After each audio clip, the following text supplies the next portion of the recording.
Monsieur le Président de l'Assemblée nationale, Monsieur le Premier vice-président du Sénat, Monsieur le Président du Conseil constitutionnel, Monsieur le Premier Président de la Cour suprême, Mesdames et Messieurs les sénateurs, Mesdames et Messieurs les députés, Mesdames, Messieurs, chers compatriotes,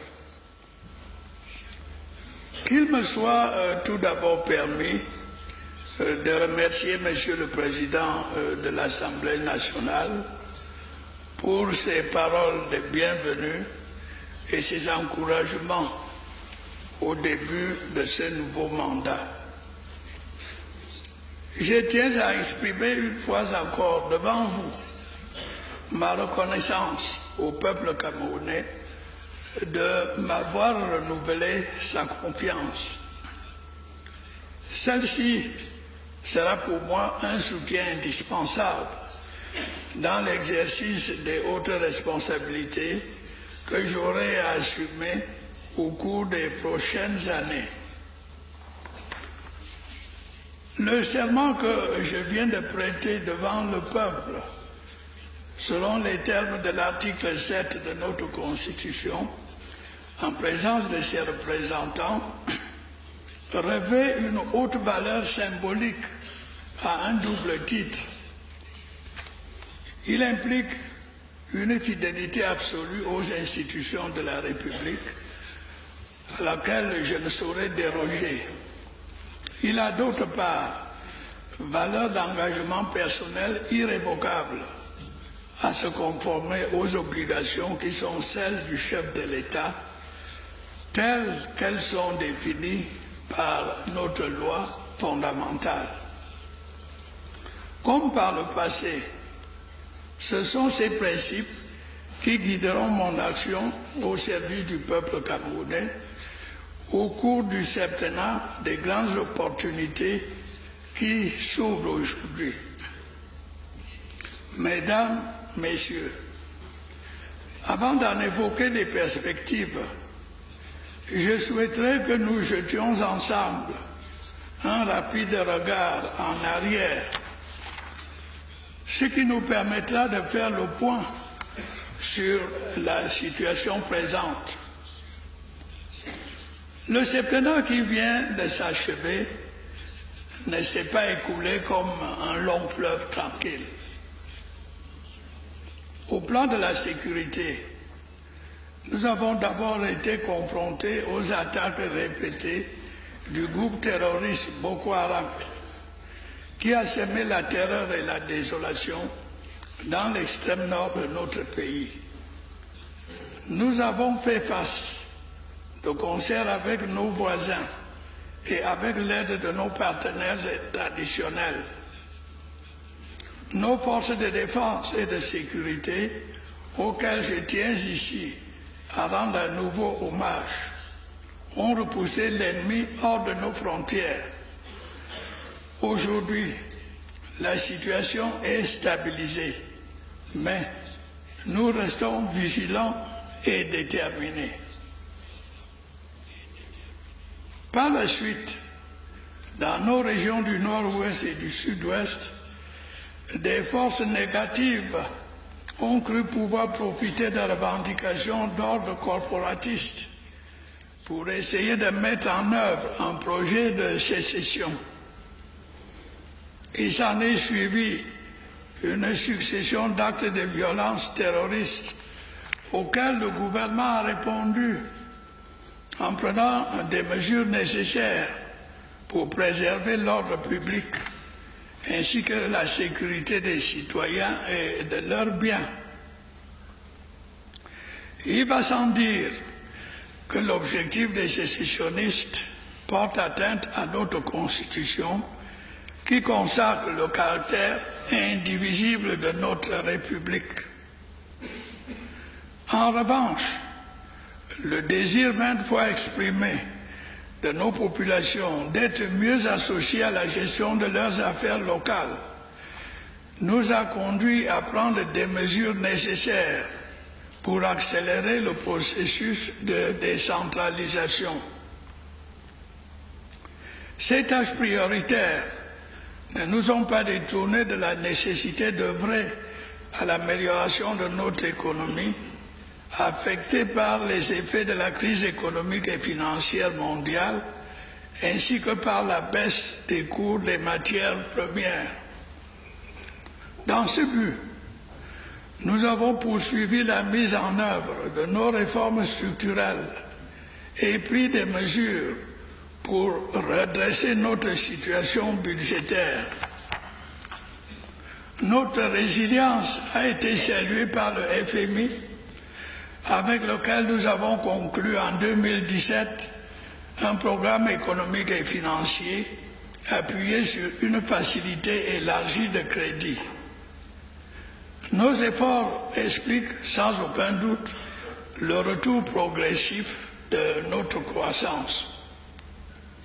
Parallèlement, tout en veillant à la soutenabilité de notre dette extérieure, nous avons donné une nouvelle impulsion à nos grands projets d'infrastructure concernant la production d'énergie, la distribution d'eau potable et la construction des routes. De nombreuses réalisations en portent témoignage. Malgré les difficultés de la conjoncture, de nombreux chantiers ont été ouverts dans les domaines de la santé, de l'éducation et des services sociaux.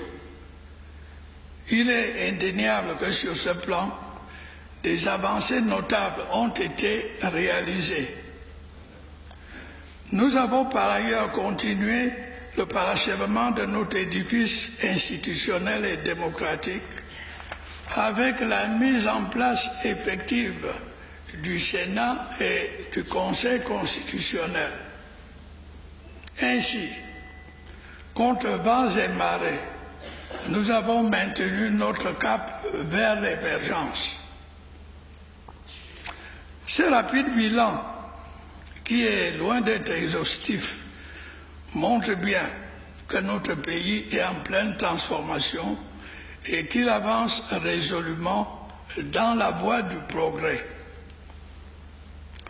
Mesdames, Messieurs, d'une façon générale, au cours du septennat qui s'annonce, nous veillerons à consolider nos acquis tout en explorant les pistes nouvelles nous permettant de saisir toutes les opportunités d'un monde en constante évolution. Dans cet esprit, il va de soi que nous allons poursuivre nos réformes structurelles afin de renforcer notre équilibre budgétaire et de conforter la soutenabilité de notre dette. Des finances saines sont en effet la condition de l'attractivité d'une économie et donc de son aptitude à accueillir les investissements. À ce propos, je voudrais rappeler votre attention sur les changements qui sont en cours au niveau international et qui ne manqueront pas d'avoir des répercussions sur notre pays. Les règles qui régissaient la mondialisation des échanges depuis plusieurs décennies sont remises en cause. Les tendances au protectionnisme, voire à l'isolationnisme, gagnent du terrain. Il y a là le risque clair d'un effet déstabilisateur pour de nombreux pays, en particulier pour ceux en développement comme le nôtre. Nous allons de plus en plus subir les effets des changements climatiques qui impacteront la vie de nos concitoyens, notamment ceux du monde rural. Dans ce contexte, il me semble opportun de nous attacher à développer les secteurs de notre économie qui pourront réduire sensiblement nos importations de biens et services. Cette politique présentera l'avantage de nous permettre de rééquilibrer notre balance notre balance commerciale chroniquement déficitaire. Par ailleurs, nous allons réaliser une véritable révolution agricole en modernisant nos moyens de production et en transformant davantage nos produits agricoles. Cela devrait aller de pair avec la mise à disposition de nouveaux équipements, magasins de stockage et routes d'accès. Ainsi pourrait se conforter notre statut de grenier de l'Afrique centrale. Une économie moderne ne saurait se concevoir sans l'existence d'un secteur industriel performant. Nous disposons d'un plan directeur d'industrialisation qui définit les contours et le contenu d'un projet d'envergure dans ce domaine. Sa réalisation sera une des tâches prioritaires du septennat. L'industrie, comme l'agriculture, exige un apport d'énergie stable et suffisant. Nous avons entrepris des efforts importants dans ce secteur depuis un certain temps déjà. Les barrages et les centrales hydroélectriques que nous avons construits devraient nous permettre à plus ou moins brève échéance de répondre pleinement aux exigences de notre économie et aux préoccupations de nos populations en la matière. Mais nous ne nous arrêterons pas là. Nous continuerons d'exploiter tous les sites et cours d'eau disponibles afin de faire du Cameroun un grand producteur d'électricité dans notre continent. Nous ne délaisserons pas pour autant les zones rurales en les dotant progressivement de centrales solaires. De la même façon, nous continuerons à développer nos infrastructures de transport, routes, ports, aéroports, au bénéfice de notre économie, mais aussi pour faciliter les communications avec nos voisins. D'autre part, conscient que la finalité de la démocratie est d'apporter au plus grand nombre des conditions de vie aussi bonnes que possible et une véritable égalité de chances, je persisterai à consacrer tous mes efforts à favoriser la relance de la croissance économique créatrice d'emplois, notamment pour les jeunes et susceptible d'améliorer le pouvoir d'achat, à promouvoir le rôle des femmes dans notre société, à faciliter l'intégration sociale des jeunes en développant encore davantage notre système éducatif à tous les niveaux et en mettant l'accent sur la professionnalisation, à lutter contre l'exclusion, notamment par une meilleure protection des personnes vivant avec un handicap, à améliorer l'accès aux services publics de l'eau potable et de l'électricité, à renforcer notre système de santé en ouvrant de nouveaux hôpitaux et en finalisant un dispositif de sécurité sociale efficace, à mettre en valeur une politique d'habitat social digne de ce nom, à valoriser notre patrimoine culturel et enfin à apporter au secteur sportif le soutien qu'il mérite pour que les efforts que nous avons consentis pour accueillir la CAN 2019 reçoivent leur juste récompense. Mesdames, Messieurs, les grands défis que nécessite l'accès à l'émergence de notre économie que j'ai rappelés et les engagements que j'ai pris pour améliorer la qualité de la vie des Camerounais supposent en premier lieu que des conditions adéquates de stabilité et de sécurité soient réunies. Je puis vous donner l'assurance que je ferai en sorte que ce soit le cas. L'objectif de l'émergence doit être érigée en grande cause nationale qui mobilise l'ensemble de nos concitoyens afin de faire du Cameroun un pays moderne et socialement avancé. Les agents du service public comme du secteur privé ont à cet égard un rôle important à jouer. Je connais leurs difficultés. Je prendrai les mesures nécessaires à l'amélioration de leurs conditions de travail afin de leur permettre de mieux participer au progrès de notre pays.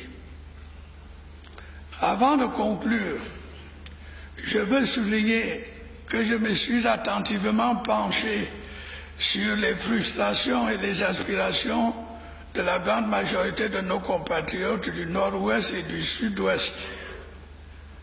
Un bon nombre de réponses à ces préoccupations et à ces aspirations sera apporté dans le cadre de l'accélération du processus de décentralisation en cours.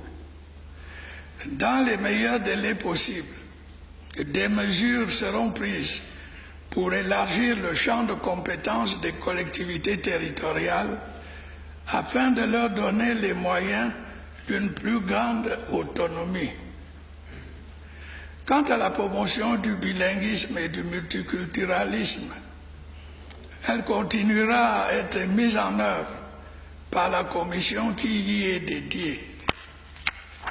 Ces actions et d'autres seront prises pour régler nombre de problèmes qui sont à l'origine des frustrations et des insatisfactions qui se sont manifestés ces derniers temps. Nous espérons que cela permettra de rétablir le calme indispensable au retour à des activités économiques et sociales normales. J'ai l'intime conviction que l'écrasante majorité de nos compatriotes des deux régions concernées aspirent à retrouver rapidement la paix au sein de la communauté nationale.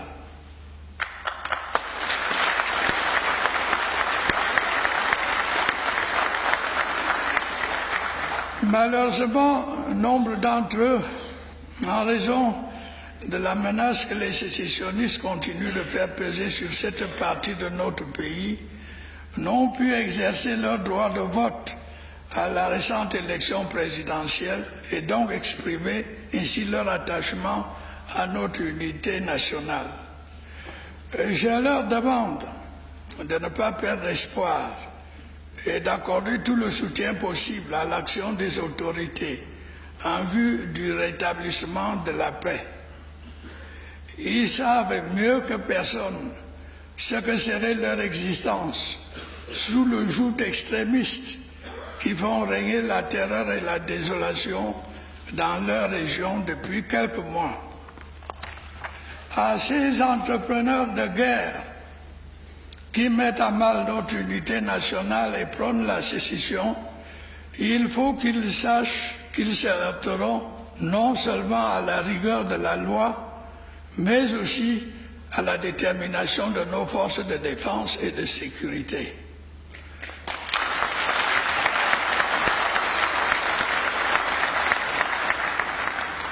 Je leur lance un appel à déposer les armes et à retrouver le droit chemin.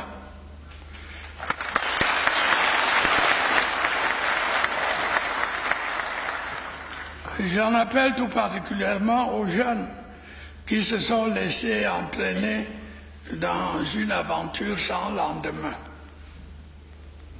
Il ne fait l'ombre d'aucun doute que le destin de nos compatriotes du Nord-Ouest et du Sud-Ouest s'inscrit dans le cadre de notre République. Fort du soutien du peuple camerounais tout entier et persuadé qu'il existe une issue ignorable dans l'intérêt de tous, je ferai en sorte que le calme et la sérénité reviennent dans les deux régions concernées, dans le respect des institutions dont je suis le garant.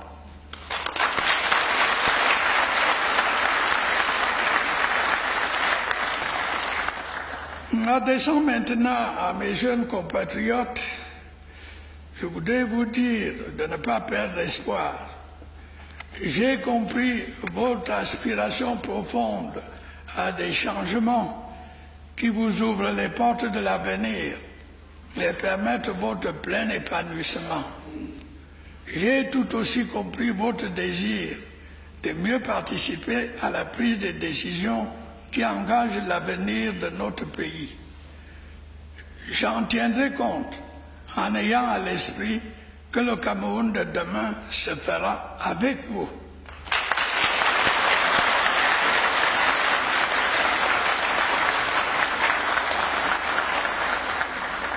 En étant unis, notre pays, fier de ses avancées démocratiques, économiques et sociales, s'engagera avec confiance dans le progrès et la modernité. C'est pourquoi je demande ici et maintenant au peuple camerounais, dont je connais le patriotisme, de m'aider à continuer dans la paix l'œuvre de construction nationale. Vive la République, vive le Cameroun.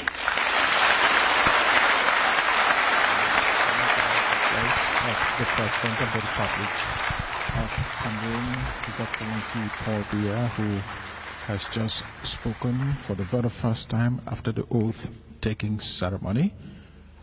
He's consulting with the President of the National Assembly. He just talked about, did a flashback on